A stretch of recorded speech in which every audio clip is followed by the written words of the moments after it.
चलिए करें start. Come to question number, a new formula we will learn now. Question number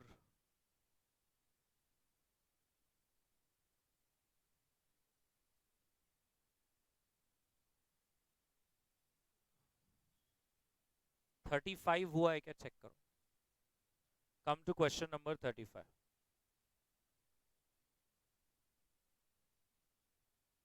question number 35. Question number 35 कहता है, an investor है जिसके पास दो शेयर्स हैं इन इक्वल प्रोपोर्शन, और उसका रिटर्न और रिस्क भी आपको दे रखा है. वो कहते हैं कि इनके बीच में एक पॉजिटिव कोरिलेशन है 0.8 का. क्वेश्चन कहता है मेरे को पोर्टफोलियो रिटर्न और पोर्टफोलियो रिस्क निकाल के दे सकते हैं क्या. उसके बाद एक दूसरा बिट भी है कि अगर मेरे को रिस्क 15% ही चाहिए तो आप बताइए कोरिलेशन कोएफिशिएंट क्या होना चाहिए. तो इसमें दो बिट है. पहला बिट तो हमें क्या निकालना है, सिर्फ रिटर्न और रिस्क. तो चलिए, व्हाट इज क्वेश्चन नंबर. अब मुझे बताइए पोर्टफोलियो रिटर्न का फॉर्मूला क्या है. Very good. So return of A into weight of A plus return of B into weight of B. तो ए का रिटर्न कितना है, 26 इंटू 0.5, क्योंकि क्वेश्चन की पहली लाइन ने लिखा था इक्वल है. और बी का रिटर्न कितना है, 20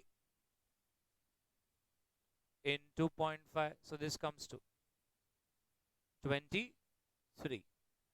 उसके बाद पोर्टफोलियो रिस्क है, और पोर्टफोलियो रिस्क का फॉर्मूला सबको ही पता है. So standard deviation of A कितना है, 28.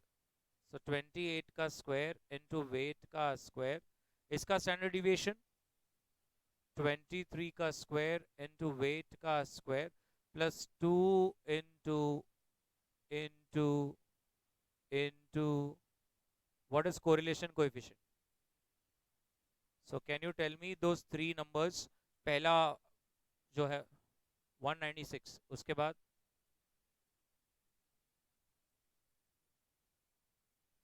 और उसके बाद 257.6. Tell me the risk. 24.2. Clear. लेकिन उसके बाद उन्होंने एक बी बिट क्या बोला है, if we want risk of 15%. But अगर अपने को 15% का रिस्क चाहिए तो आपको नहीं लगता ऐसा कुछ हो जाएगा.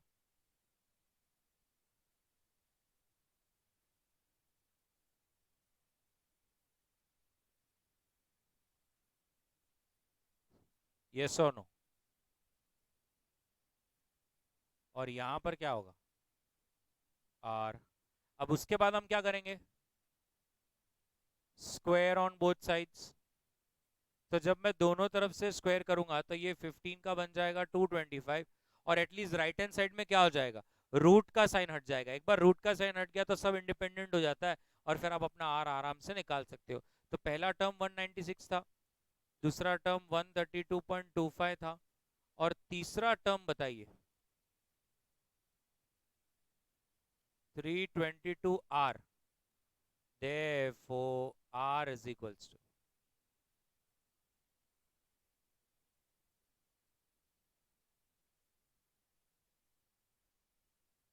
0.32. परफेक्ट. चलिए बना लीजिए.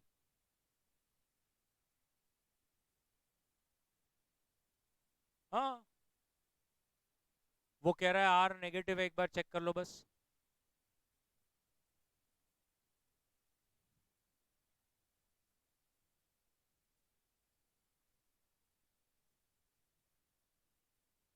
बना लीजिए.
डन,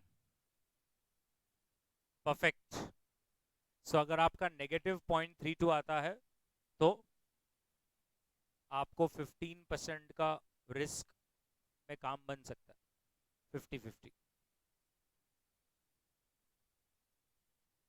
मेरे को अब इसी से ही मेरा फॉर्मूला इंट्रोड्यूस करवाना है।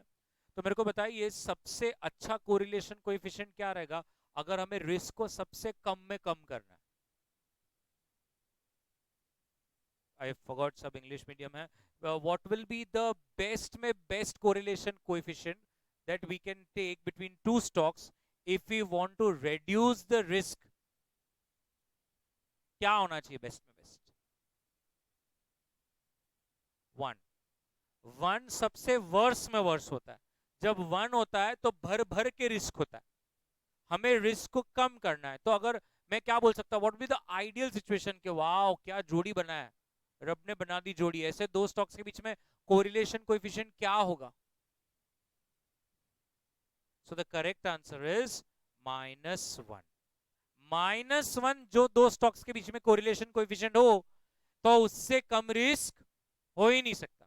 आप क्या कीजिए, मुझे पता है आप लोग काफी बिजी चलते हैं, बट समझो कहीं आपको आधा घंटा मिल गया तो आपको क्या करना है, यही स्टॉक लेना है और आर की वैल्यू एक बार -1 लेनी है, एक बार -0.5 लेना है, एक बार 0.5 लेना है और एक बार 1 लेना है। और आप देखेंगे सबसे कम में कम आपको स्टैंडर्ड डिविएशन अगर कहीं मिलेगा तो -1। परफेक्ट। -1 का मतलब क्या कि भाई एक नीचे आ रहा है तो ये ऊपर जाएगा, वो ऊपर नीचे जा रहा है तो ये ऊपर जाएगा, मतलब आपका complete diversification. Yes or no? तो मेरे को क्या एक लाइन लिखवानी है, आप यहाँ पे एक लाइन लिख देंगे प्लीज, एक लाइन छोड़कर, नोट डालकर या ऐसा कुछ तो भी। The risk will be reduced, ऐसा लिखिए, the portfolio risk, the portfolio risk will be reduced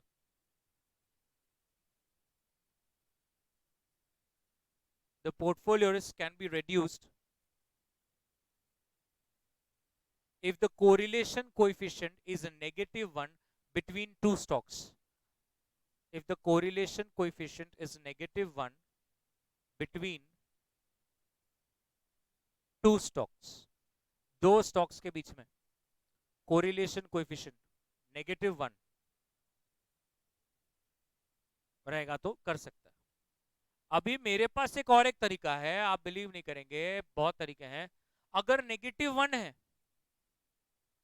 तो मैंने ही खुद बोला आपको 5 मिनट पहले कि हम कोई भी आप ले लो, आप उससे नीचे रिस्क नहीं लेके जा सकते, लेकिन मेरे पास एक फॉर्मूला है, हम उससे भी नीचे लेके जा सकते हैं। अब आप बोलोगे उससे नीचे आप कैसे जा सकते हैं? By changing the composition of stocks. Composition समझा? मतलब -1 तो है, अच्छा है, लेकिन अभी आपने दो स्टॉक्स को कैसे मिक्स किया? 50-50। मैं अब ऐसे आइडियल वेट्स ले सकता हूं जिससे रिस्क और भी कम हो सकता है। तो अब मैं आपको एक ऐसा फॉर्मूला देने वाला हूं जो नेगेटिव कोरिलेशन 1 है, वो तो अच्छी बात है भैया, आपने बहुत मस्त किया, लेकिन the combination, the weights in which they should be mix to make a portfolio, अब मैं आपको ऐसे वेट्स निकालने का फॉर्मूला दूंगा भैया, मतलब अब तो फिर उसके नीचे तो मतलब कुछ भी नहीं है, अब ये आखिरी। क्लियर है? पक्का? तो वो फॉर्मूला क्या है उसके लिए हेडिंग डाल दीजिए एक, formula to calculate optimum weights, formula to calculate optimum weights in which stocks should be, formula to calculate optimum weight in which stocks should be invested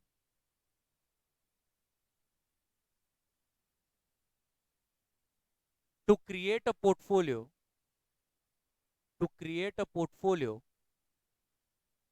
to create a portfolio having least risk, having least risk।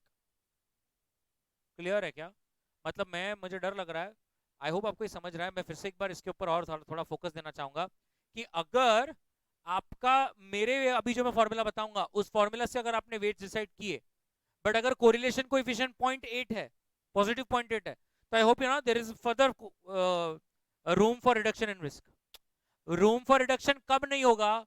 जब correlation coefficient -1 है plus मेरे formula के हिसाब से आपने weights में mix किया है, तो आखिरी, समझा, मेरा फॉर्मूला आपने यूज किया टू डिसाइड द वेट्स, और ऐसे दो स्टॉक्स है जिनका कोरिलेशन कोएफिशिएंट +1 है, तो इसका मतलब तो क्या है, और रिस्क कम कर सकता है। रिस्क कब कम से कम रहेगा, जब दोनों के बीच का कोरिलेशन भी -1 है और मेरे ही फॉर्मूला के वेट्स के अनुसार ही आपने इन्वेस्ट किया है, फिर तो मतलब भैया खत्म हो गई बात, समझ में आ रही बात है। तो एक चाहिए तो एक JF के लिख देंगे, जस्ट फॉर नॉलेज, जिसको हम कहते हैं बहुत बार JF के। मैं फिर से एक बार और एक लाइन लिखवा दूं, the portfolio risk will be the least only when the portfolio risk will be the least only when the correlation coefficient is -1, the correlation coefficient is -1, and the weights of the stocks are calculated, and the weights of the stocks are calculated using the given below formula, using the formula given below, active voice passive voice. Clear है? अब formula क्या है थोड़ा ध्यान से देखिए,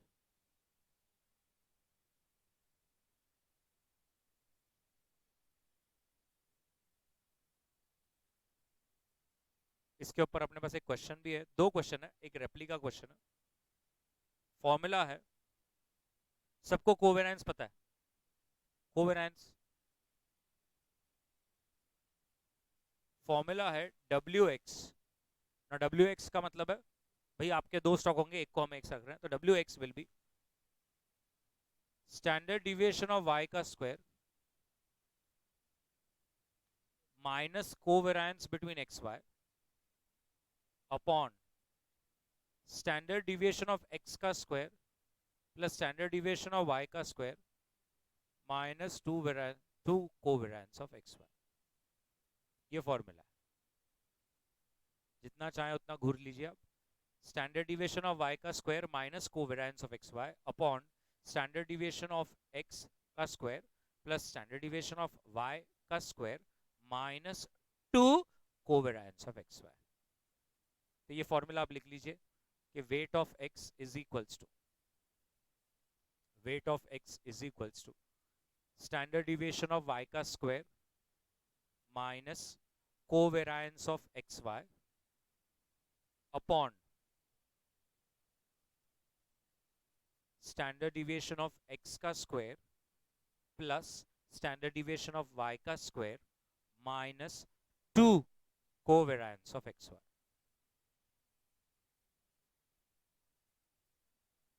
बढ़ू आगे, पक्का? आशा करता हूं सबने फॉर्मूला लिखा है। अब इसके ऊपर हम लोग सम करेंगे। सम करने से पहले, अच्छा सम करेंगे, चलो question number 39। Question number 39, so question number 39 में LM है, L का रिटर्न, M का रिटर्न, L का रिस्क, M का रिस्क, और दोनों के बीच में कोरिलेशन कोएफिशिएंट -1 है। अब वो खुद कह रहा है बताओ क्या प्रोपोर्शन में हमने मिक्स करना चाहिए कि जिससे हमारा रिस्क जो है वो सबसे कम में कम है। तो कहना है इसे, अब L को X रख लेंगे, M को सर चलेगा, M को Y कर लेंगे, तो बताइए फॉर्मूला कैसे होगा? वेरी गुड, 18 का स्क्वायर माइनस, ठीक है मैं क्या करता हूं पहले फॉर्मूला ही लिख देता हूं फिर से। नहीं नहीं मैम, काफी लोग ऐसे बोले फॉर्मूला क्यों नहीं लिख रहा पहले, बराबर है। अब मेरे को बताइए इस पूरे इसमें सर आपको कहां दिख रहा है कोवेरिएंस? कहां है? मुझे तो नहीं दिख रहा, कुटे नहीं है। तो कहना है से, लेकिन ऐसा एक फॉर्मूला है अपने पास कि R is equals to covariance, yes or no, upon standard deviation of X into standard deviation of Y। तो ऐसा कर सकता हूं क्या, therefore R into standard deviation of X into standard deviation of Y is equals to covariance of XY। ये वाला formula use कर सकते हैं क्या? मतलब कोवेरिएंस के जगह पे what I'll do is I'll put R into standard deviation of X into standard deviation of y। Is it okay? अगर आपका परमिशन है तो ही मैं आगे बढ़ूंगा। है तो is equals to standard deviation of y का स्क्वायर मतलब कितना? 18 स्क्वायर माइनस, अब r कितना है? -1, 15, 18 अपॉन 15 का स्क्वायर, 18 का square,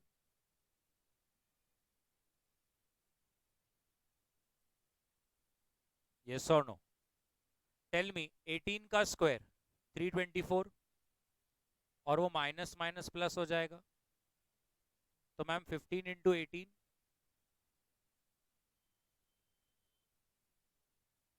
270 upon 225 plus 324 plus 540 is equals to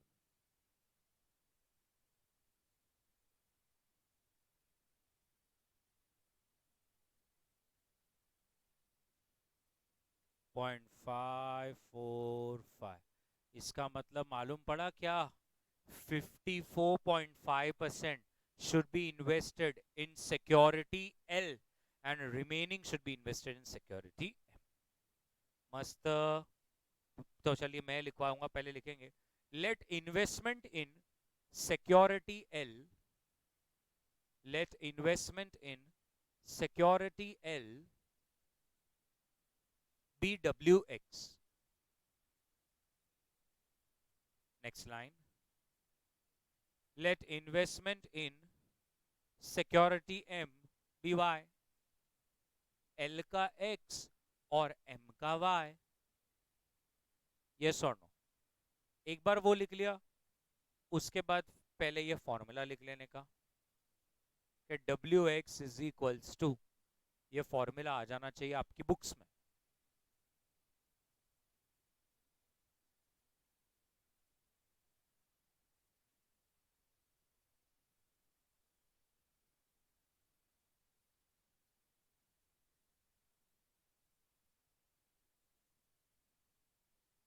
आया formula?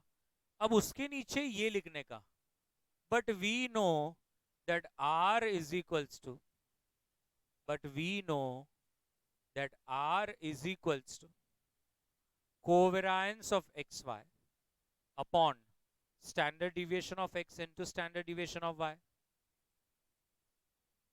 Next line, therefore covariance of xy is equals to r into standard deviation of x into standard deviation of y।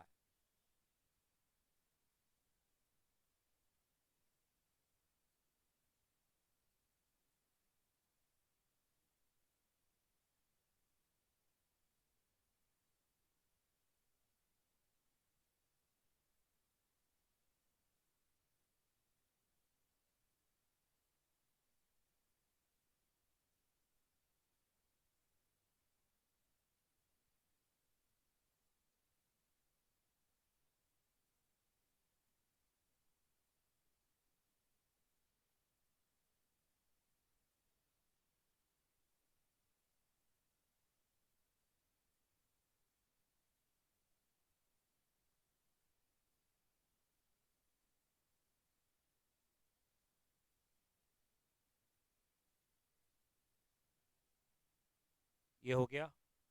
Putting the value of covariance into the formula, putting the value of covariance in the formula, we get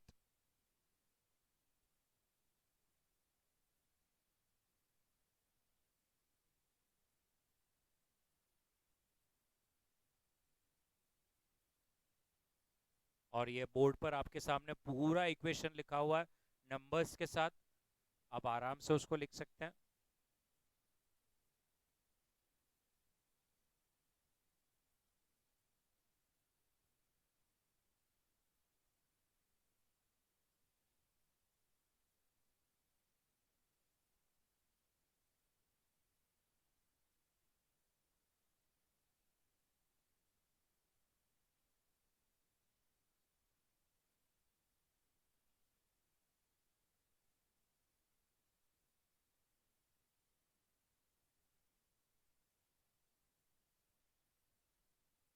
Perfect.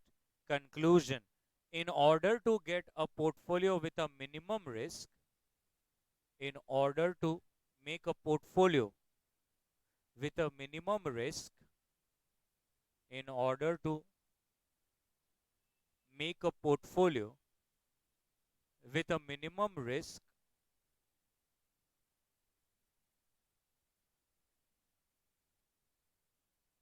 we should invest 54.5%. We should invest 54.5% in security L and balancing बोलोगे? So nice. 45.5 and 45.5% in security M.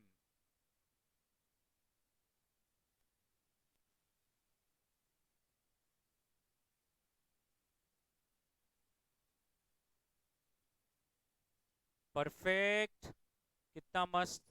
अब ये ऐसे ही मैंने question 40 एक replica question बनाया था। चलिए आप और मैं साथ में कर लें इसको। सो 25 का स्क्वायर माइनस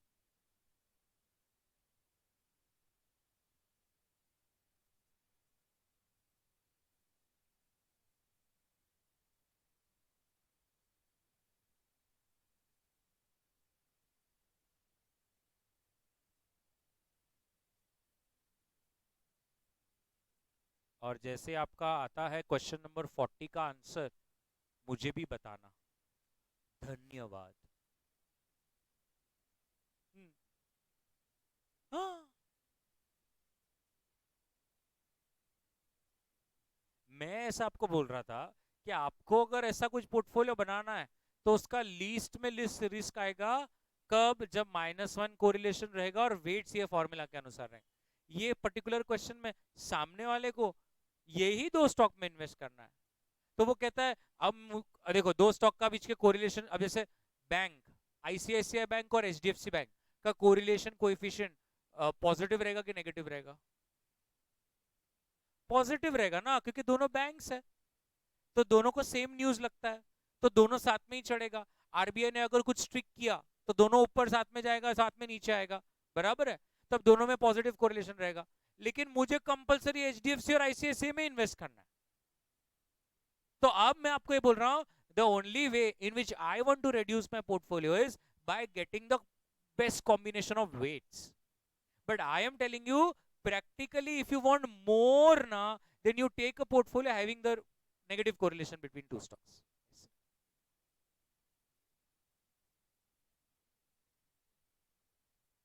वो तो हम कैसे निकालते थे? आपको इतना रिस्क या रिटर्न चाहिए तो उसके हिसाब से कितने वेट्स होने चाहिए। यहां पर हम बोल ही नहीं रहे हमें कितना चाहिए, हम कह रहे हैं आप बताओ कितना तक ला सकते हैं। वेरी गुड, समझा क्या? nice. क्या आ रहा है सर? डब्ल्यू 0.714 चेक कीजिए, सबका 0.714 ही आ रहा है क्या? मतलब एक तरह से 71% और 29%। कंक्लूजन लिख देंगे, therefore we should invest, therefore we should invest 71.4% in security P and is it 28.6? 28.6% in security Q।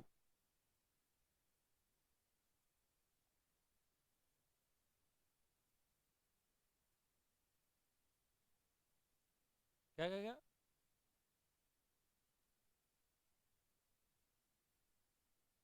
नहीं,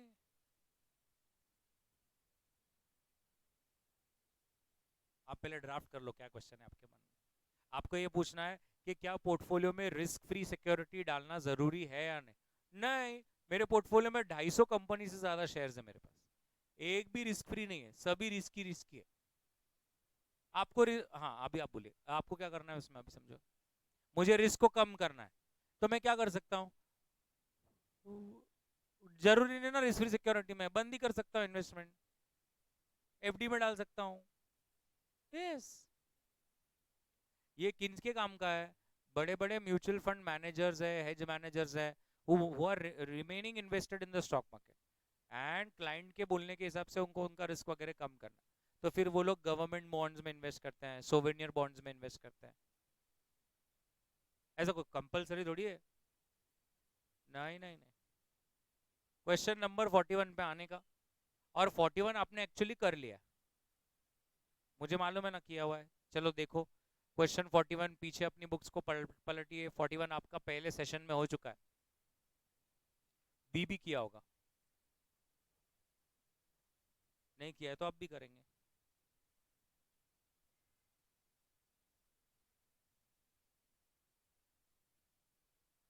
कहाँ है? मिल गया। क्वेश्चन 41 में हमने क्या किया था? सिर्फ एक किया था, मतलब हमने स्टॉक एबीसी और एक्स वाई जेड का हमने क्या किया था, रिटर्न और रिस्क निकाला था। अब बी बिट देखो क्यों नहीं किया होगा वो टाइम पर, क्योंकि बी बिट में कहा है कि आप एक पोर्टफोलियो का रिटर्न और रिस्क निकाल सकते हो अगर हम लोग दोनों में इक्वल इक्वल इन्वेस्ट कर रहे हैं तो अभी ये हाँ, अभी तो वो तो सी बिट में, पहले तो बी बिट में क्या बोल रहे हैं, वेट्स। लेकिन आपको मालूम है ना, मेरे को पहले तो कोरिलेशन कोएफिशिएंट चाहिए, तो क्या आपने ए बिट में कोवेरिएंस और फिर आर निकाला था क्या?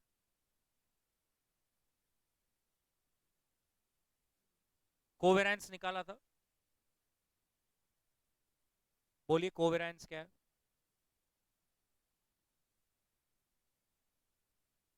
-144,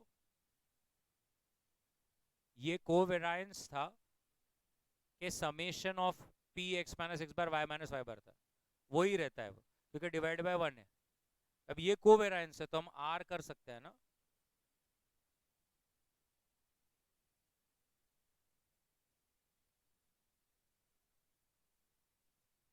मैम स्टैंडर्ड डिविएशन एक्स का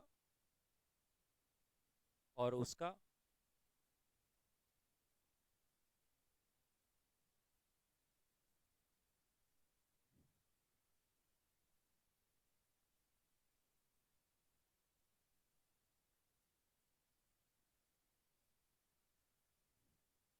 बताइए। 0.988 आ रहा है, वन पकड़ू क्या? नक्को, नक्को। तो अभी अपन डायरेक्ट रिटर्न और रिस्क में चले जाएंगे पोर्टफोलियो का कैलकुलेट करने में, ये सोनो। चलिए question 41, B bit, portfolio return. Ma'am मुझे बोलेंगे एबीसी का रिटर्न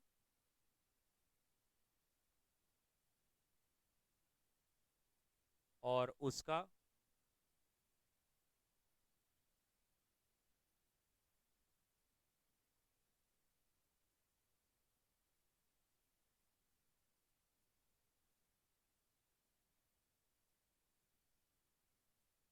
पोर्टफोलियो रिस्क। मैम बताएंगे स्टैंडर्ड डिविएशन?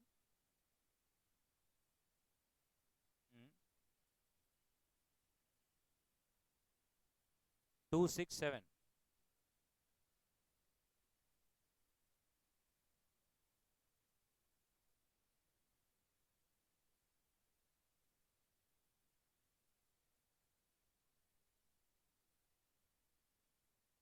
आपका कोरिलेशन कोएफिशिएंट नेगेटिव है ना, 0.988। मैम फर्स्ट टर्म,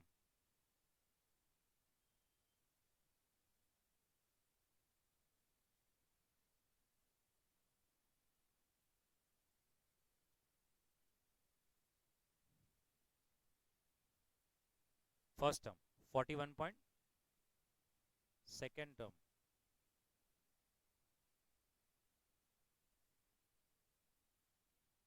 अब आएगा माइनस थर्ड टर्म, थोड़ा सा डाउट लग रहा है, 7151।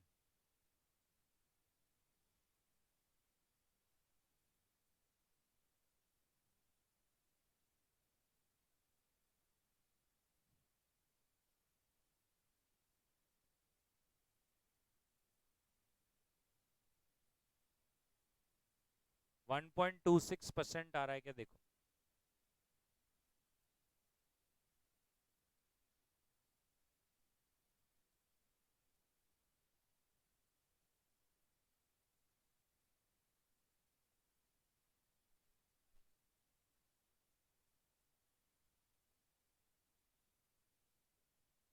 70 क्या बोले 70।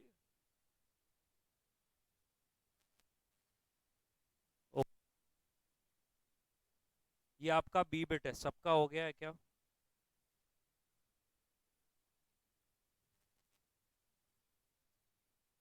ले सकते,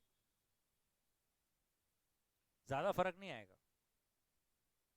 मैं तो 0.99 नहीं आता तब तक नहीं लेता, कि मुझे एक ही बार अटेम्प्ट देना है। इंस्टीट्यूट को सिर्फ आने चाहिए, कहाँ पकड़ो। 1.26 आ रहा है क्या देख लीजिए, और आपका बी बिट पोर्टफोलियो रिटर्न और पोर्टफोलियो रिस्क दोनों निकाल लिया हमने। ज्यादा फर्क नहीं आना चाहिए मैम, अब एक बार करके देखेंगे ना। यही रहेगा ना फॉर्मूला, बीच में माइनस रहेगा, बस देखो क्या आ रहा है। 12.95 इंटू 0.5 माइनस 11.27 इंटू 0.5।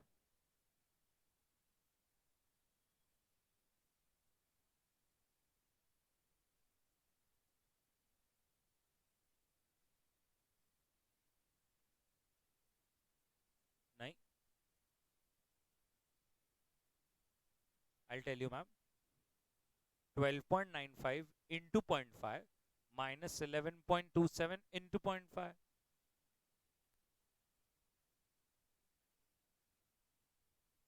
वो आपके कैलसी पे आप पहले माइनस दबा दे रहे हो और फिर दिस इंटू दिस कर रहे हो ना, इसलिए ऐसा हो रहा होगा। एम माइनस यूज करके करो ना। 12.95 इंटू 0.5 एम माइनस 11.27 इंटू 0.5। क्या हो रहा है, ये नहीं हो रहा मतलब।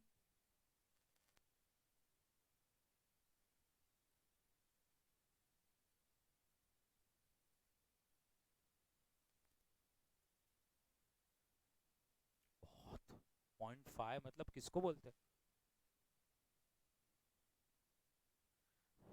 डन है बी बिट। अब सी बिट क्या है? सी बिट कहता है find out the proportion of each of the above shares to formulate a minimum risk portfolio. अब बताइए मतलब क्या था, सी बिट क्या था? यस, वेट्स अपने को फाइंड करने हैं। नहीं करने के, करेंगे।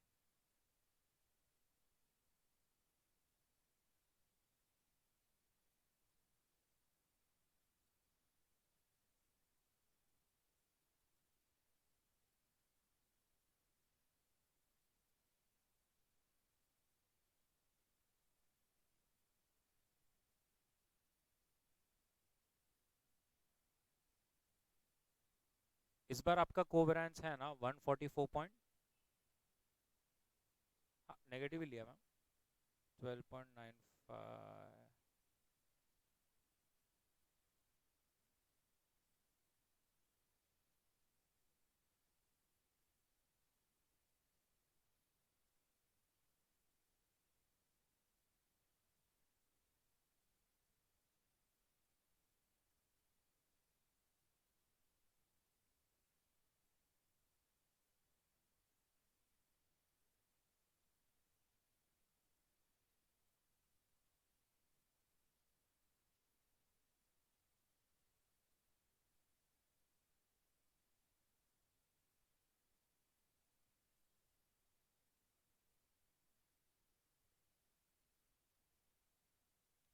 जैसे आपका वेट आता है मुझे भी बताइए।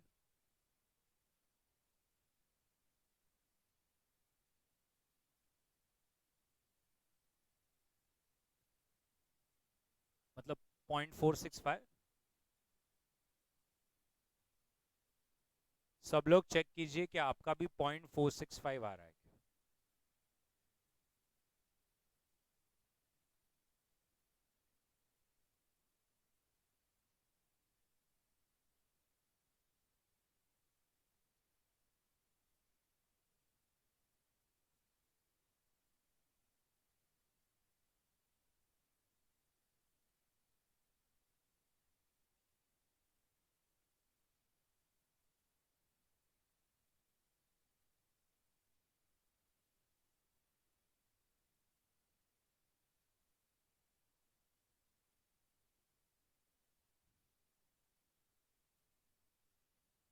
Therefore, we should invest 46.5% in ABC. Therefore, we should invest 46.5% in ABC and 53.5% in XYZ.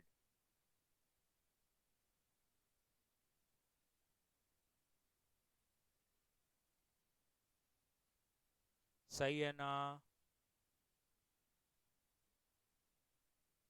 ठीक है, मत बताइए। Thank you ma'am.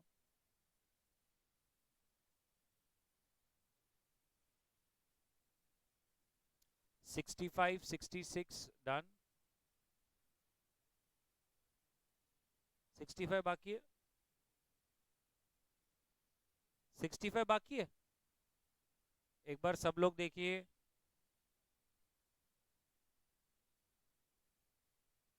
बाकी है। आइए 65, ये तो बचपन में ही हो जाना चाहिए था। 65 कहता है आपके पास 3 म्यूचुअल फंड्स और मार्केट का डेटा है और रिस्क फ्री रेट 5% है, और वो कह रहा है कि एक बार ट्रेनर, शार्प और जेंसन निकाल के दे सकते हो क्या? आपको 3 म्यूचुअल फंड्स और मार्केट का डिटेल्स दे रखा है। हो पाएगा अपने से? पहले क्या निकालेंगे? चलिए आप सोचिए, तब तक मैं निकाल लेता हूं पूरा। पर्टिकुलर्स, उसके बाद क्या होता है? पहले शार्प। रैंकिंग करने का बोला है क्या? नहीं, तो फिर अपन क्यों टाइम पास करेंगे? नहीं करेंगे। ट्रेनर्स, एक्स बार, रिक्वायर्ड रिटर्न, और उसके बाद आता है जेंसन अल्फा, है ना? तो अपने पास म्यूचुअल फंड्स के नाम क्या है? X Y Z. चलो पहले एक्स का मेरे को रिटर्न बताओ, पहले मैं करता हूं एक बार। रिटर्न 12, और रिस्क फ्री रेट और standard deviation 18। So this comes to 39। Okay ma'am, इसका बताएंगे अपॉन। हाँ, और इसका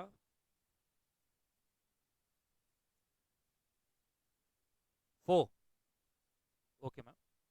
अब ट्रेनर्स, आपको मुझे सबका बीटा ही बोलना है सिर्फ एक बार। 1.1, 0.9, 1। बोलो। Next, next, 8। अब एक्स बार, कहना इसे एक्स बार तो दिया है 12, 10, 13, और ये रिक्वायर्ड रिटर्न भी निकाल सकते हैं हम लोग। अब रिक्वायर्ड रिटर्न का फॉर्मूला है R F plus beta into R M minus R F. एक करके देता हूँ। 5 plus beta 1.1। R M, R M मतलब मार्केट का रिटर्न। मार्केट का रिटर्न कितना है? 11 माइनस 5। बोलो। तो जेंसन अल्फा आ गया। So nice. बताइए इसका। ओ माय गॉड, इसका 0.4 नेगेटिव आ गया। इसका बताइए।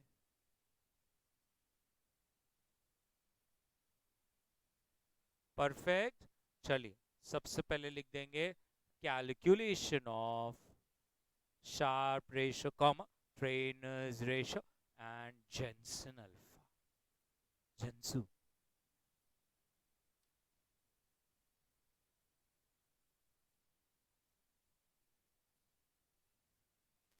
निकाल लीजिए। चलता है मतलब ऐसा कुछ।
डन। चलिए आगे बढ़ेंगे। क्वेश्चन 66 हो गया है आपने बोला। ओके।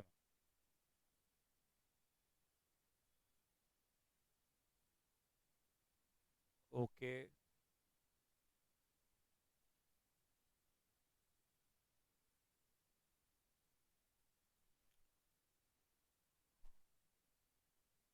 अब आप अपने फ्रेश पेज पर एक हेडिंग डाल सकते हैं, arbitrage pricing model. Arbitrage pricing model.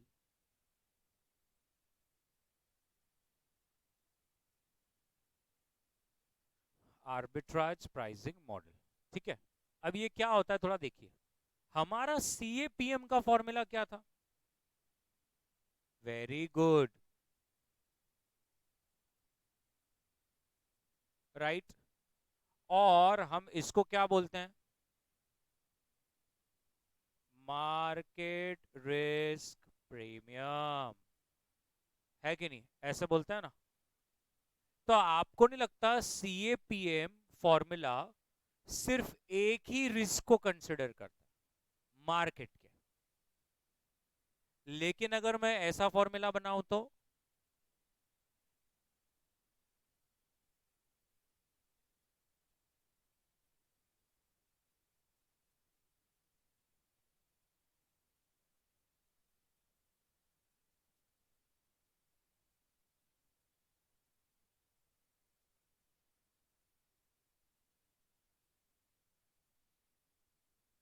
आपको समझा? Very good. यस। इसका मतलब क्या? कि जब दो या दो से ज्यादा रिस्क प्रीमियम्स को हम कंसिडर करते हैं, तो आपने देखा मैंने क्या किया, RF plus beta of a particular risk into actual value minus expected value plus beta of another factor bracket में actual value minus expected value plus beta into actual value minus expected value.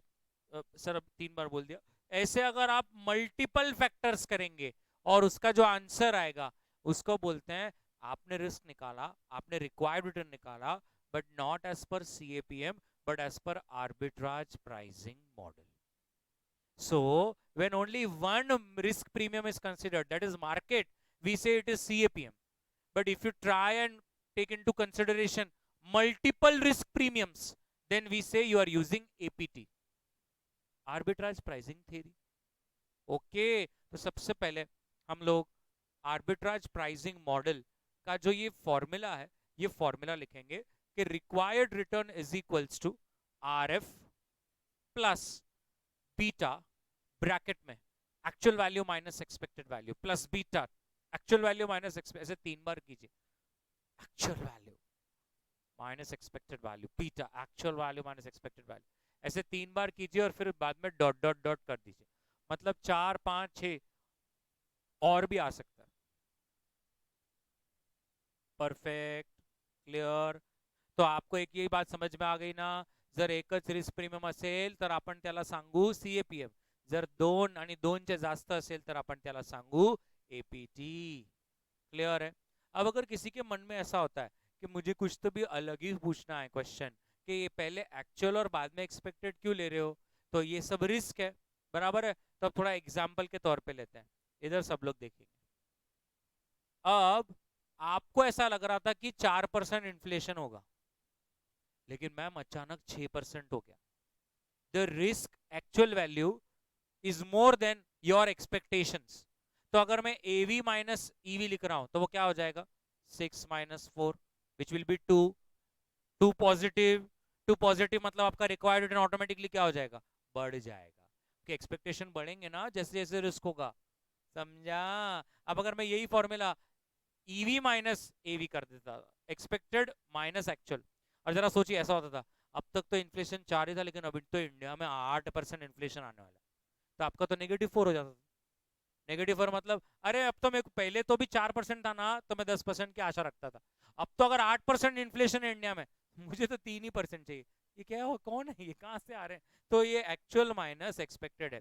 बाद में जिनका बादाम खत्म हो गया, या समझो बचपन से च्यवनप्राश का सेवन ही नहीं किया, तो मैं उनको कैसे लर्न करने का बोलता हूँ, अल्फाबेट की सीरीज में पहले ए आता है कि ई? तो पहले हमेशा फॉर्मूला में क्या आएगा? ए।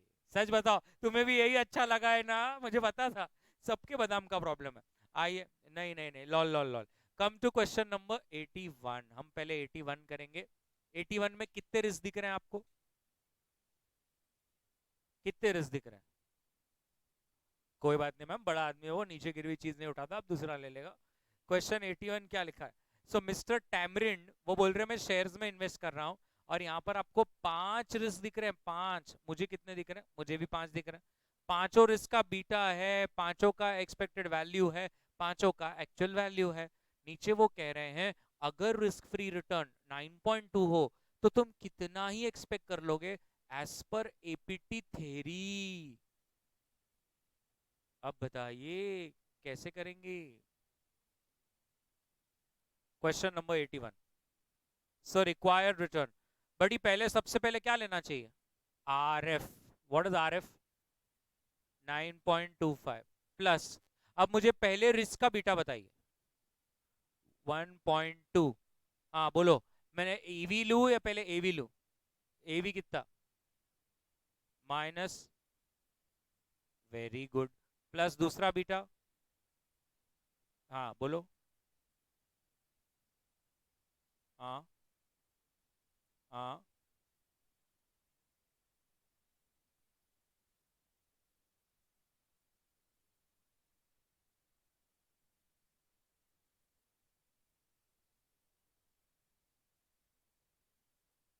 इतनी आशा है?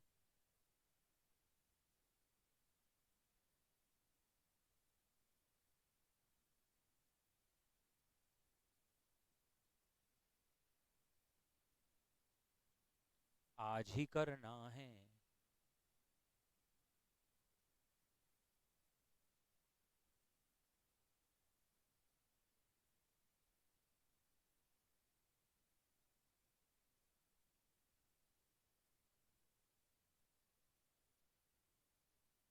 सेवनटीन।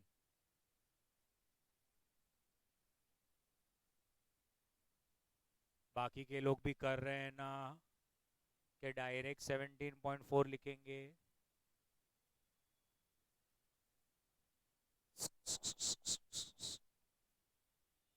That's right.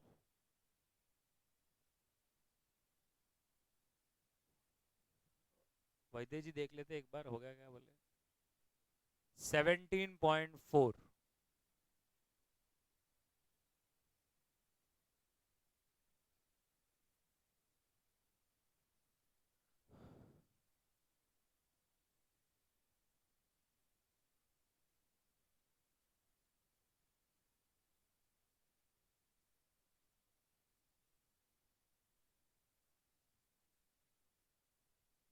बोलो रे बोलो।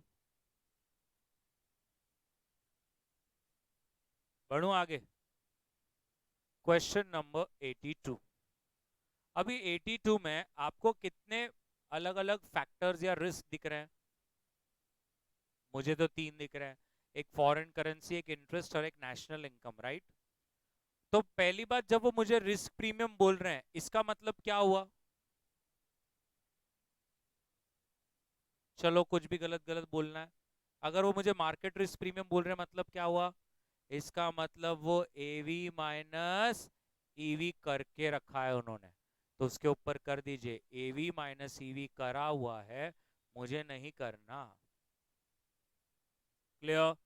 अब नेक्स्ट पेज पे अगर आपने देखा तो वहां पर आपको 3 स्टॉक्स दिए हैं, और हर एक स्टॉक का, हर एक फैक्टर का क्या दिया है? बीटा। तो वो कह रहे हैं अगर आर एफ 6 है तो हर एक स्टॉक का करके देगा क्या?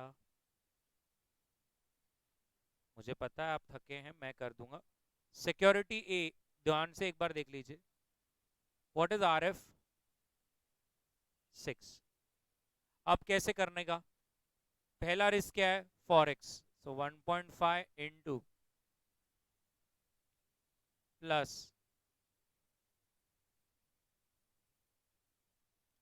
Plus, so this comes to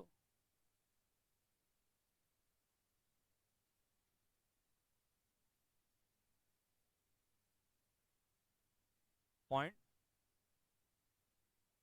सब लोग एक बार चेक कीजिए, मुझे थोड़ा बराबर है क्या? चलो ठीक है, परफेक्ट। मैंने बहुत बार ये क्लास ऐसा होता था, मुझे आज भी याद है, मैं क्वेश्चन 81 करता था और फिर ये क्वेश्चन मैं कहता था अब आप करेंगे क्या, और लोग करते भी थे। और लोग कैसे करते थे आप देखिए, required return is equals to 6 plus 1.5 into 3 plus 0.8 into -1 plus 0.4 into 4.5। मेरा जोक का भी पोपट हो रहा है, मतलब गलत ऐसा होता था कि लोग ऐसे ले लेते थे बीटा, लेने ऐसे हैं। तो उसके बाद से मैंने निर्णय लिया कि मैं ही इसको करूंगा। तो सिक्योरिटी ए मैंने आपके सामने करा है, अब सिक्योरिटी बी। तो सिक्योरिटी बी च कस, सो नाइस।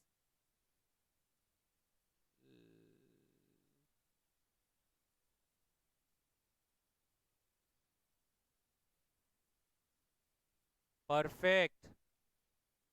36.5, वो प्लस होता सर, वो 8 एंड 10 एंड, मुझे तो बहुत डर लग रहा है, एक बार देखिए ना। 14 पॉइंट, नहीं नहीं भाई, इसलिए मैं, मुझे पता है ना ये सम के साथ क्या होता है, इसलिए मैं ही करता हूँ। चलो एक फिर भी मैं आप हिम्मत कर कर आपको दूंगा, सिक्योरिटी ए और बी, और आपको सी करना है।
चलिए मेरे को सिक्योरिटी सी का भी बताइए ना प्लीज।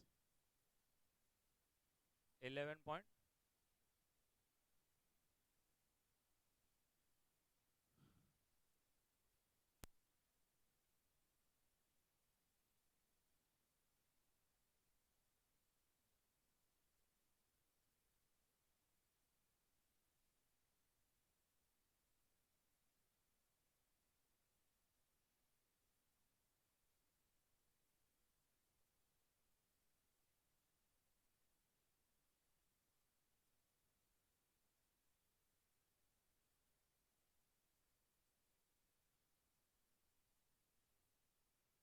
हाँ, done.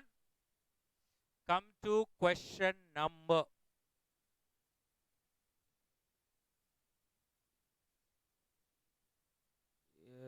Yes, question number 78। Question number 78. Now you have to understand this.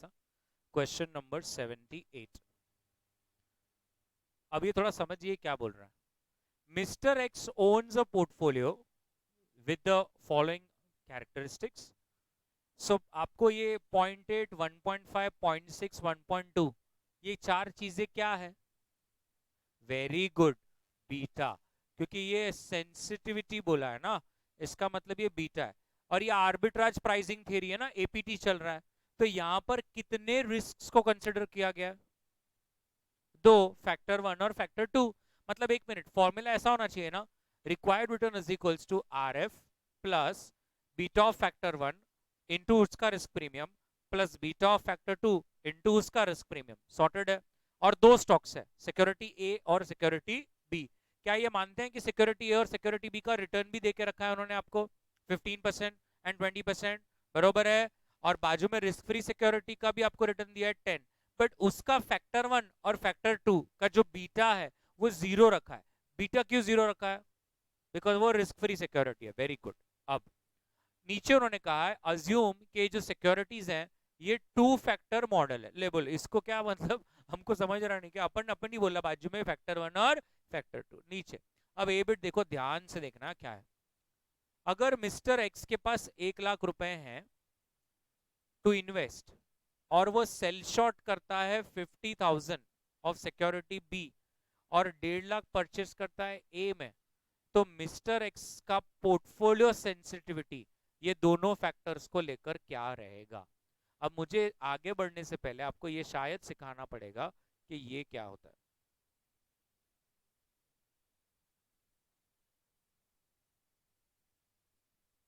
Short cell या सेल शॉर्ट क्या होता है तो पता है आप लोगों को? नहीं? तो जैसे अभी फॉर एग्जाम्पल आपको क्या लगता है, मैं ताजमहल बेच सकता हूँ क्या? नहीं। क्यों? मैम आप बताइए क्यों। जाने दीजिए मैम। मैं आपका घर बेच सकता हूँ क्या? क्यों? बहुत बढ़िया, वो उनका है। मैम डंडा ही ले रहे। क्या बोला तू? ये उनका है। बताइए, हमारा कोई चीज है ही नहीं तो हम उसको बेच सकते हैं क्या? नहीं बेच सकते। मैं आपका मोबाइल लेके बेच सकता हूँ? नहीं। लेकिन स्टॉक मार्केट में ऐसा संभव है। ध्यान से सुनिए, स्टॉक मार्केट में ऐसा हम कर सकते हैं। तो समझ के चलिए कि मेरे पास अभी कोई भी कंपनी ले लीजिए, एशियन पेंट्स ले लीजिए, बहुत अच्छी कंपनी, सिर्फ रील्स में अच्छी है वो, आप जब इन्वेस्ट करेंगे कुछ नहीं होगा आपका।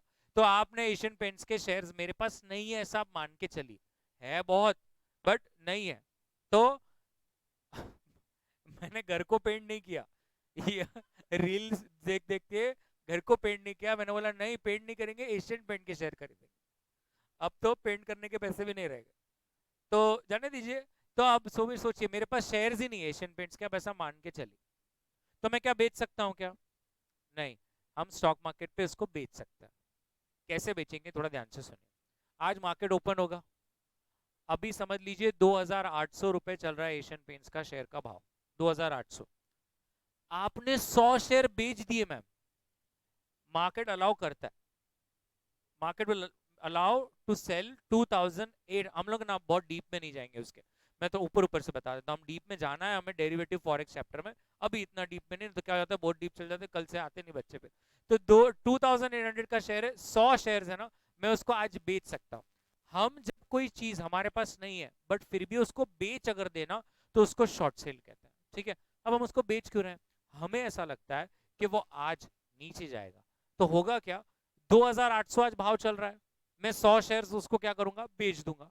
तो मेरे को कितने पैसे आ जाएंगे बताइए? 2,80,000। मुझे 2,80,000 रुपए मिलेंगे आज, बराबर है। अगर वो नीचे आ जाता है, 90 रुपीज पे आ जाता है, तो मैं फिर से उसको बाय कर लूंगा। तो it is as good as I sold at 100, I sold 100 shares at 2,800, और अगर वो नीचे आ गया, 50-100 रुपए नीचे आ गया, 2,700 पे आ गया, तो मैं उसको 2,700 में क्या करूंगा, फिर से खरीद लूंगा। तो मैंने को बीच का जो डिफरेंस है वो मेरा फायदा हो जाएगा।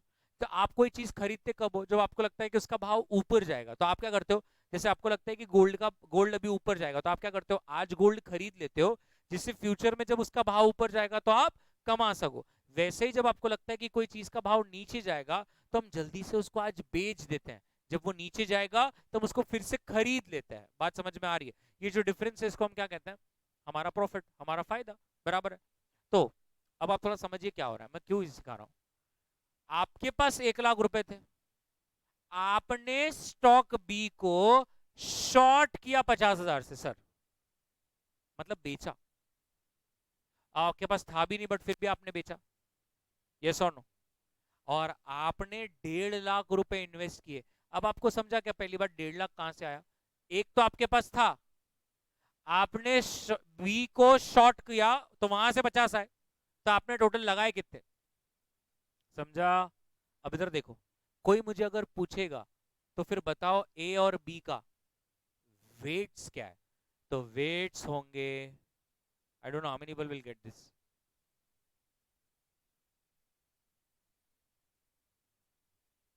Yes or no? The weights का टोटल पहली बात तो always has to become 1, yes or no? Now when you have selling something which you actually don't own, right, so it has to be negative. याद है आपको, जब negative है तो हम क्या बोलते हैं, borrow from risk free security. It's as good as that you don't have that and you are borrowing ना। तो पहली बात तो उसका नेगेटिव हो जाएगा, और वो 50,000 है और ये 1,50,000 है, तो 1.5 एंड -0.5। वेट सबको समझा क्या, एवरीबडी? अब तो उन्होंने पहले बिट में क्या पूछा है, what is the sensitivity to the two factors. तो अब हम सेंसिटिविटी निकाल सकते हैं, क्योंकि मेरे पास ए और बी का क्या है, वेट्स आ चुका है। तो पहले मैं फैक्टर 1 की अगर सेंसिटिविटी निकालूंगा,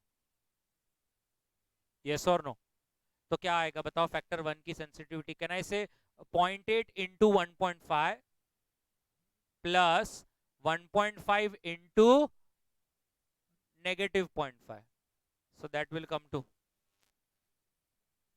0.445, और वैसे ही फैक्टर 2 का भी हम कर लेंगे। ठीक है, तो चलिए पहले अच्छी तरह से ए बिट में लिखेंगे,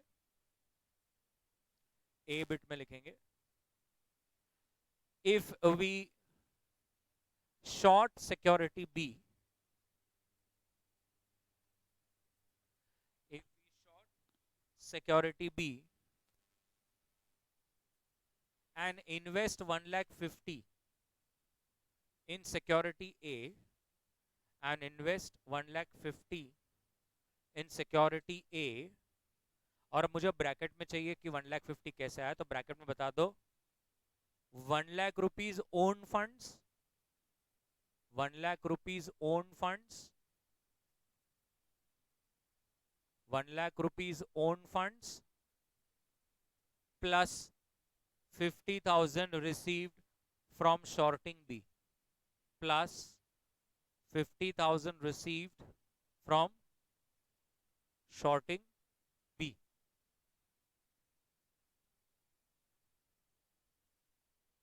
बराबर?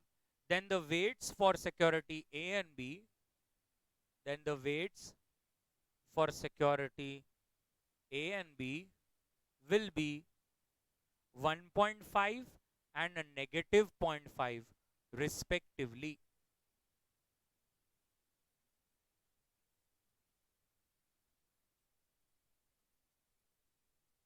बरोबर? Next line, therefore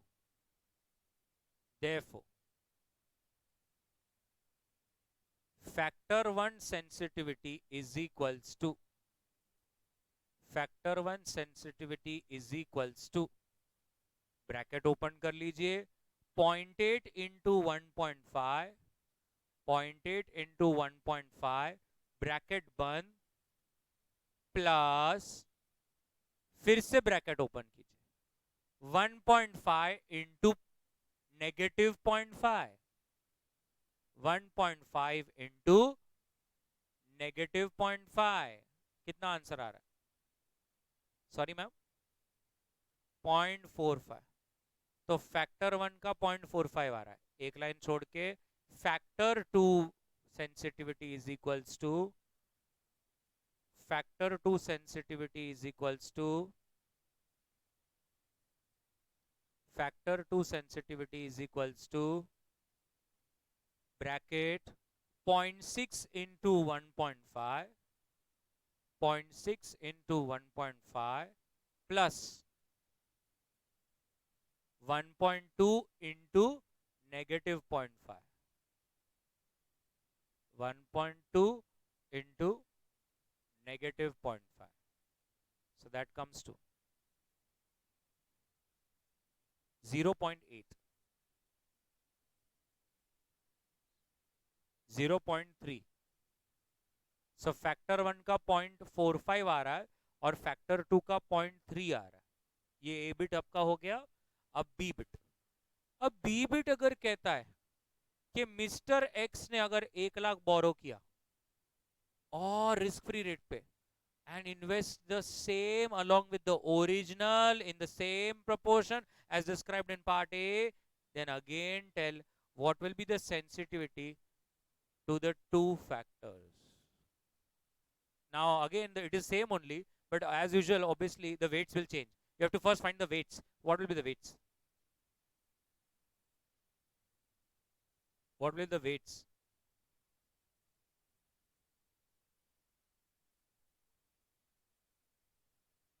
टू, वो कह रहा है 2 और -1। मैं ना जानबूझ से ऐसा लिखता हूं पहले वाले, पता नहीं क्यों ऐसी मेरा मन हो रहा है ऐसा लिखने का। हाँ, अब फिर से नया वेट्स क्या होगा? नए वेट्स क्या होंगे? बहुत मजा आएगा, मजा ही मजा, मजा ही मजा।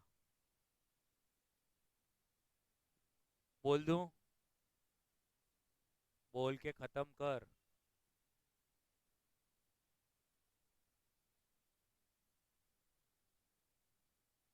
सी, I'll explain you. आपके पास जब लाख रुपए थे तो आप 1.5 लाख डाल सके ए में और आपने 50,000 से शॉर्ट किया था बी को।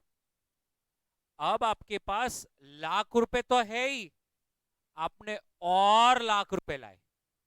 तो अब थोड़ा सोचो, जब लाख थे तो ए में 1.5 लाख डाले, अब लाख के जगह पे 2 लाख है तो ए में कितना डालेंगे? 3 लाख ना, 3 लाख ना। मुझे, I need a white paper for you to understand. जब मेरे पास 1 लाख था तो मैंने ए में और बी में इसमें 1.5 लाख डाले और इसको नेगेटिव 50,000 लेके गया। अब मेरे पास 1 लाख नहीं है, अब मेरे पास 2 लाख है, डबल अमाउंट है।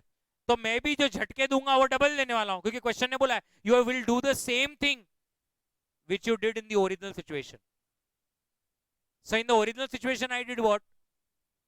Whenever I had some money, the 50% of it was used to short security B.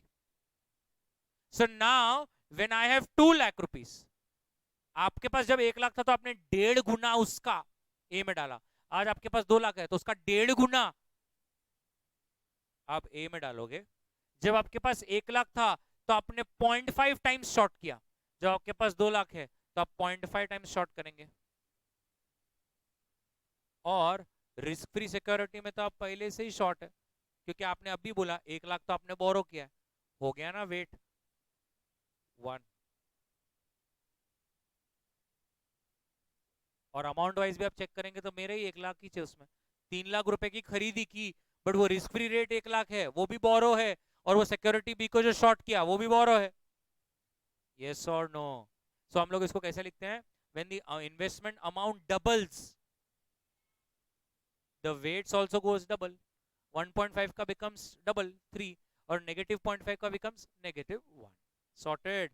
तो आइए करेंगे, मैं अच्छी तरह से लिखवा दूं, बी बिट लिखेंगे। When Mr. X borrows 1 lakh, when Mr. X borrows 1 lakh at a risk-free rate, when Mr. X borrows 1 lakh at risk-free rate, at risk-free rate, he will invest 3 lakhs in security A, comma, short security B by 1 lakh,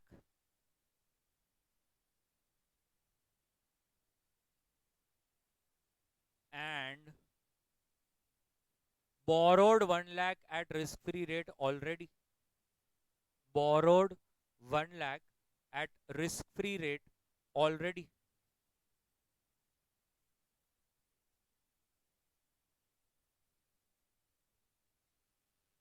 और सिर्फ आपकी understanding के लिए, सिर्फ आपकी understanding के लिए, अगर आपको नीचे ये वाला बनाना है तो आप ऐसा बना भी सकते हो, थोड़ा सा आपको ही अंडरस्टैंडिंग के लिए इजी होगा। आप समझे क्या कैसे? ये ऐसा कि ये ओरिजिनल सिनेरियो है और ये रिवाइज सिनेरियो है। तो आपको ऐसा खुद को भी जब रिवाइज करोगे तो समझेगा कि ओरिजिनल 1 लाख पे ए और बी में इन्वेस्टेड थे, और जब एक के 2 लाख हैं तो ऑब्वियसली सारी चीज डबल हो जाएगी। बराबर है ना sir? Full stop. therefore weights of security A, B and RF, therefore weights of security A, B and RF will be, weights of security A, B, RF will be 3, -1 and -1 respectively. बोलो टिवली। Perfect. और आपको फिर से अब क्या करना है sir? Yes, factor sensitivity निकालनी। लेकिन आई होप यू अंडरस्टैंड, जब हम फैक्टर सेंसिटिविटी निकालेंगे तो एक की सेंसिटिविटी तो आएगी ही नहीं। कौन सी? क्यों? वेरी गुड यार, वेरी गुड।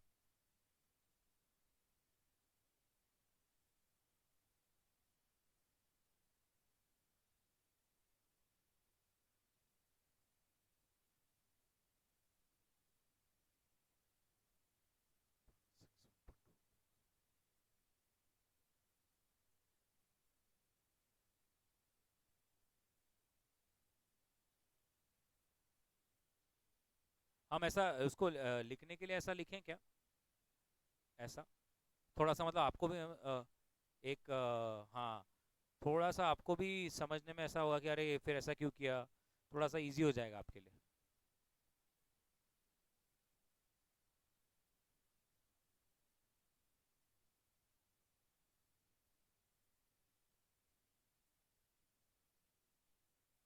फिर उनको बोलना पड़ता था कैसे किया फिर।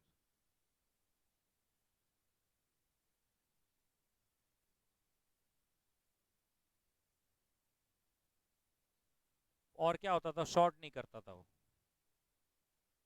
और क्या होता था? तो वो फिर आपका सिक्योरिटी ए 2.5 पे रहता, आपका सिक्योरिटी भी नेगेटिव पॉइंट पे रहता, -0.5 पे रहता, और आरएफ तो -1 पे है, वेट्स फिर से बनाया जाता। बस याद रखना है वेट्स कभी भी 1 रहने चाहिए, तो उसके हिसाब से सेट हो ही जाता है।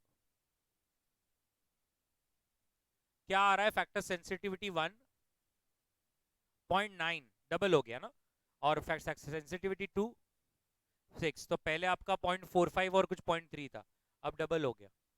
यस, याद है वो वाले questions? If I want to increase the beta, चलिए क्लियर है CBIT, what is the expected return premium of factor 2? सिर्फ फैक्टर 2 का ही पूछ रहे वो. कसं करायचं मला तर कळत नाही.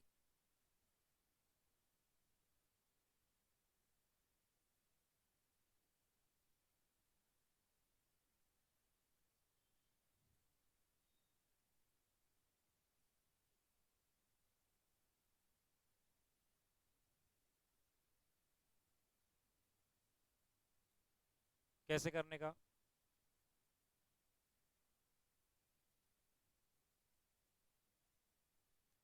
क्या पूछ रहे हैं वो समझ रहा है क्या? वो भी नहीं समझ रहा. So nice. What is the asking return premium मतलब क्या पूछ रहे हो? RM-RF मतलब वो पूछ रहे हैं आपको तो कैसे ढूंढोगे?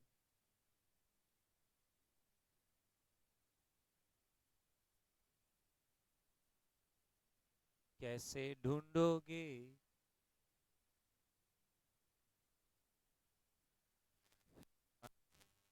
सो फॉर्मूला अपना क्या है? Required return is equals to RF plus beta of factor 1 into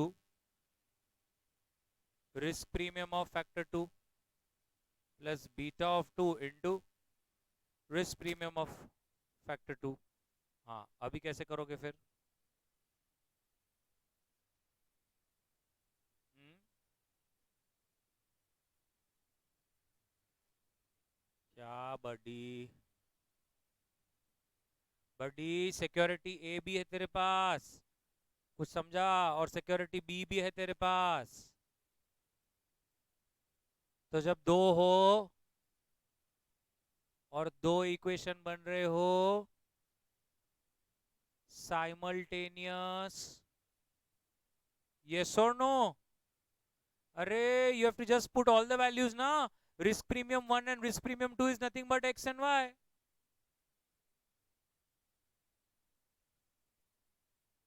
security A or security B. समझा? लिखेंगे चलो. Calculation of expected return premium of factor 2.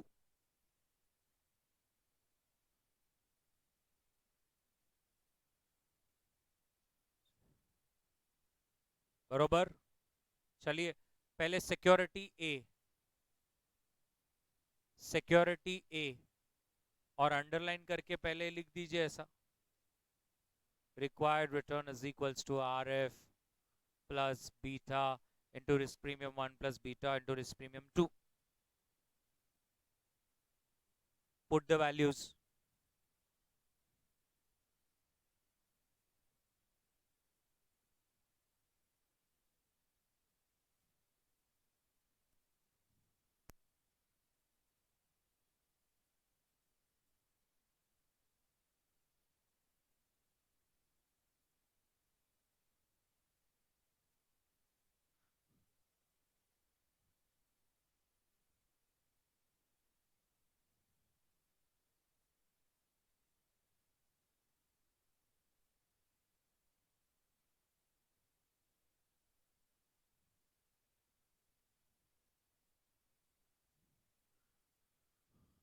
So security A,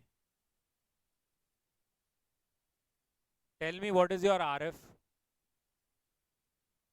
10.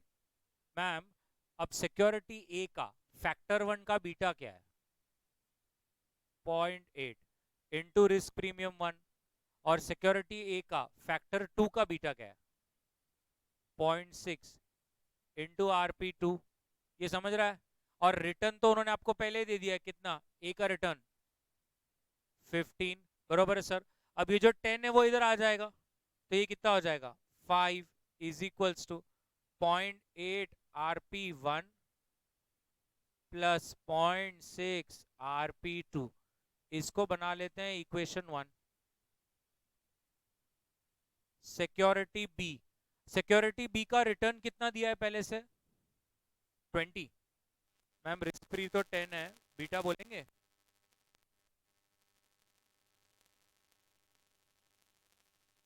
1 point,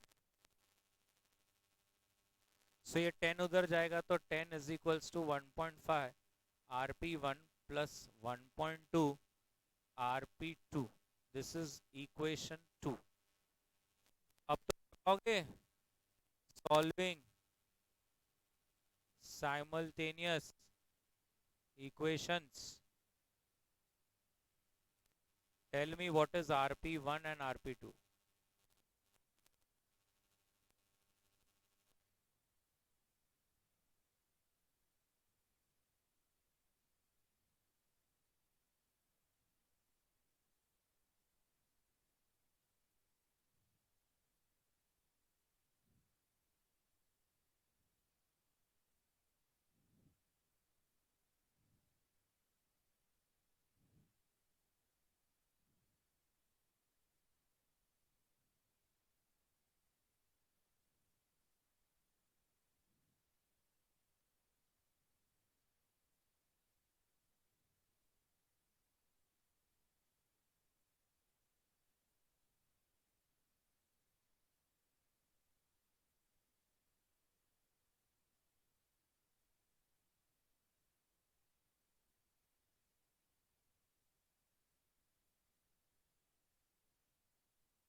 क्यों simultaneously solve sir? Second equation को 2 से multiply करने का, तो ये 20 20 सामने सामने कट जाएगा, ये 10 10 कट जाएगा, और वो तुम्हारा हो जाएगा 1.6 1.5, और वो 1.2 1.2 दोनों सामने सामने उड़ जाएगा. rp1 0 आ रहा है और ये 8.33. तो क्वेश्चन में हमें एक ही प्रीमियम पूछा है, हमने तो दोनों निकाल लिए. ऐसा समझ आना. That is your C bit.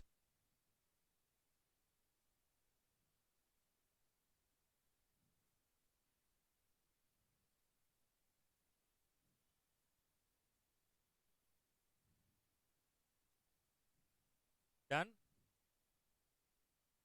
बढ़ो आगे. Question number 79. Mister X owns a portfolio, और फिर से यहां पर आप देख पा रहे हैं कि फैक्टर 1 फैक्टर 2 और रिटर्न है. कैन ऐसे डिटो है ऐसे ही फॉर्म में थोड़ा. अब वो पहले क्या बोलते हैं, in what combination I should invest in A and B that the overall portfolio, क्या बात है, इज इनसेंसिटिव टू फैक्टर 2. पहले तो क्वेश्चन को डाइजेस्ट करो, मतलब क्या बोलना चाह रहा है वो. क्वेश्चन को समझो पहले, फिर ही आप आगे मस्त बढ़ पाओगे. क्वेश्चन क्या कह रहा है, इनसेंसिटिव टू फैक्टर 2 का मतलब क्या हो गया. बहुत बढ़िया, ये बंदे में इतना टैलेंट बताता नहीं है, नजर लग जाती है बोलता है. तो फैक्टर 2 का बीटा हमें 0 चाहिए. तो वो कहते हैं आप बताओ फिर हमने कैसे इन्वेस्ट करना. अब हमें क्या मालूम कैसे इन्वेस्ट करना, मतलब कहना है इसे दो स्टॉक्स है तो हमें वेट्स क्या रखने पड़ेंगे.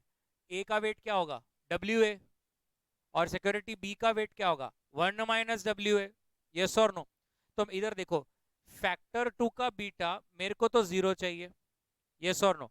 अब सिक्योरिटी ए का बीटा क्या है, 0.8 into weight of A, plus factor 2 का उधर बीटा कितना है, 1.4 इंटू 1 माइनस डब्ल्यू ए. तो अब इसको जब आप सॉल्व करोगे, 0 is equals to 0.8 W A plus 1.4 minus 1.4 W A. Can you tell me 1.4 और ये तो हो जाएगा 0.6 डब्ल्यू ए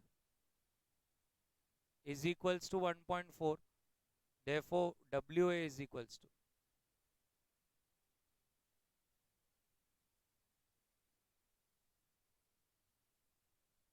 नहीं, 2.33. क्लियर. चलिए लिखेंगे पहले ए bit. Insensitive two factor 2 means insensitive to factor 2 means beta for factor 2 should be 0. Beta for factor 2 should be 0. Full stop. Next line. Let investment in security A, let investment in security A be WA. Next line. Let investment in security B, let investment in security B be 1 minus WA.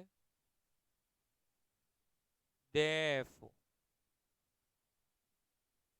your equation बना लो, 0 is equals to 0.8 into WA plus 1.4 into 1 minus WA.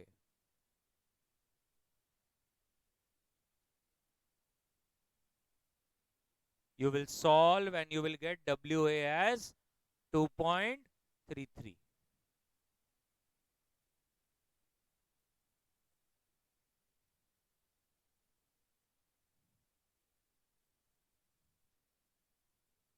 Perfect. So, buddy, what will be the weight for security B? Negative 1.33, because the weights always has to be 1. Next line. Therefore, weight of security B will be negative 1.33.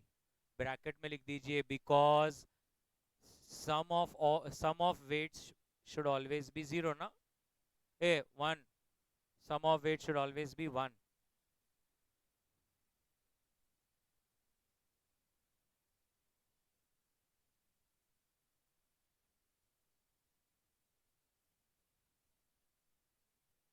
Done sir.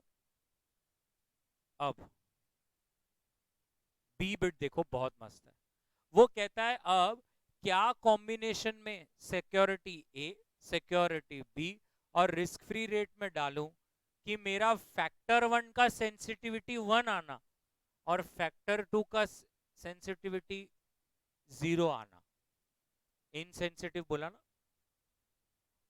अब 3 जगह है, ए, B और risk free. आता कसं करायचं? तो होता क्या है, अब ये देखिए, let investment in security A B WA, let investment in security B be WB, let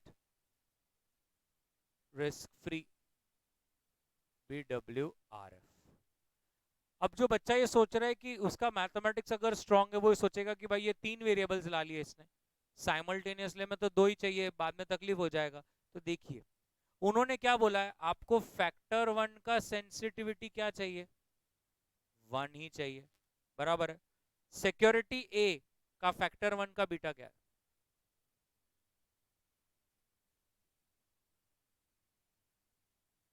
और फैक्टर 1 का सिक्योरिटी बी का.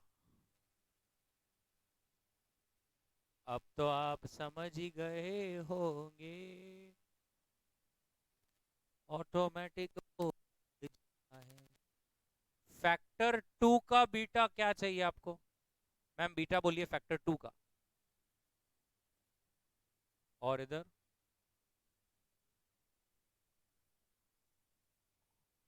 मैं पहले ये लिखता ही नहीं था 0 इंटू दिस, बाद में ऐसे जेन्यून रिवाइज करने वाले लोग आते थे और पूछते थे ऐसा कैसा हो गया. तो फिर अभी ऐसा करो ना, तो फिर आपको भी क्लियर होता है. पूरा करके देता हूं, ठीक है. ये क्या है, इक्वेशन 1. अरे नहीं नहीं नहीं, रुको, ऐसा थोड़ी. और ये क्या है, इक्वेशन 2। अब आपको क्या करना है? सॉल्विंग नहीं, रुकना है, कोई ना कोई जवाब देगा। WA बताएंगे, WB बताएंगे।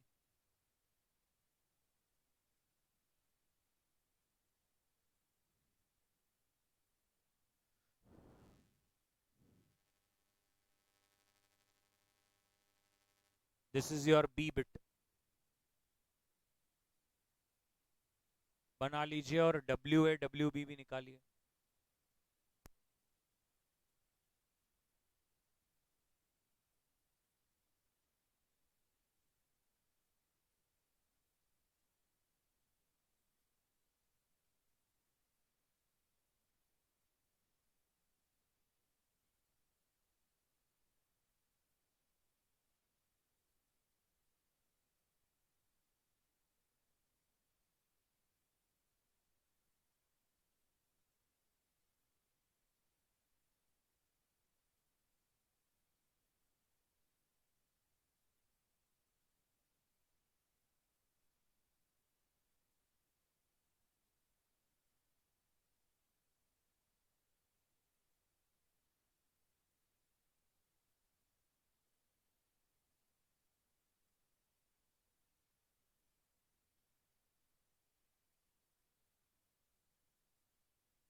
अरे,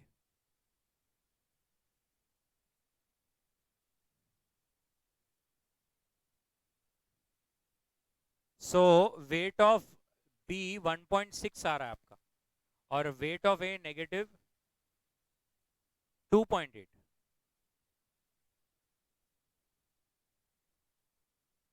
यस, मैं यही बोलने आ रहा था। तो अगर किसी के दिमाग में चल रहा है बट फिर वेट तो 1 नहीं हो रहा है, वो 1 क्यों नहीं हो रहा है? क्योंकि वो और एक भी था, RF। therefore weight of RF will be, बोलो। ये आप -2.8 बोले क्या? नहीं ना, फिर वो तो पूरा जीरो ही हो गया ना। 2.2 होगा, अगर ये दो आंसर्स आपके सही हैं तो।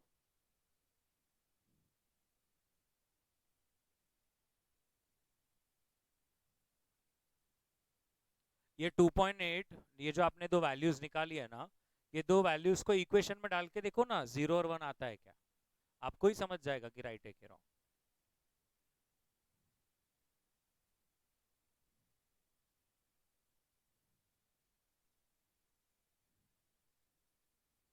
Perfect. Therefore, weight of risk-free is 2.2. Why? Because weight of all securities should be 0. ए यार, मेरे से क्यों ऐसा हो रहा है? Should be 1. Weight of all securities should be 1. बना लीजिए अच्छी तरह से।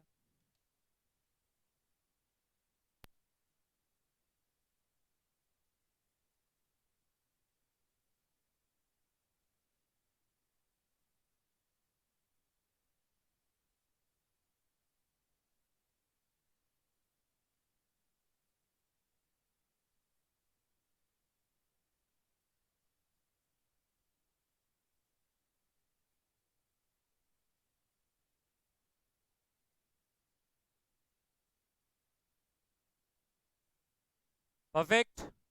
चलिए।